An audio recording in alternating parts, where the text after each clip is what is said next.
जैसे ही उसने हवा में हाथ लहराया, लोहे की मोटी सलाखें पिघलने और नरम होने लगी। उसने शांति से जेल का दरवाजा खोला और बाहर निकल गया, मानो उसे कोई रोक ही न सके। वो पुलिस स्टेशन से बाहर निकला ही था कि एक नया भर्ती हुआ अधिकारी दौड़ता हुआ आया और उसके चेहरे पर जोरदार घूंसा मारा, लेकिन उसे कुछ महसूस ही नहीं हुआ। उसने हाथ उठाकर अपने टूटे जबड़े को फिर से जोड़ दिया, क्योंकि वो केवल दोषियों को दंडित करता है, निर्दोषों को नहीं। फिर उसने एक भारी लोहे की जंजीर उठाई और उसे अपने कंधे पर डाल लिया।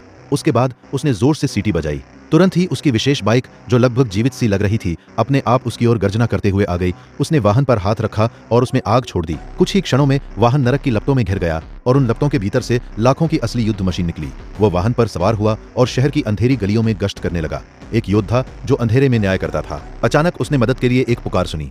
एक बदमाश चाकू दिखाकर एक लड़की को लूटने की कोशिश कर रहा था। तभी वो आकाश से नीचे उतरा और सबसे पहले लड़की को दूर हटने को कहा।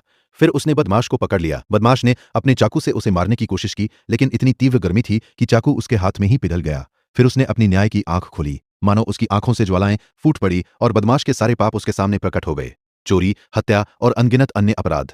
कुछ ही सेकंड में बदमाश जलकर राख हो गया और जमीन पर गिर पड़ा। उसके बाद वो एक बार फिर अपने वाहन पर सवार हुआ और पापी को दंडित करने के लिए निकल पड़ा। लेकिन धीरे धीरे सूरज उगने लगा और उसकी शक्ति क्षीण होने लगी। उसकी युद्ध मशीन एक साधारण मशीन जैसी दिखने लगी और वो धीरे धीरे अपने मानव रूप में लौट आया।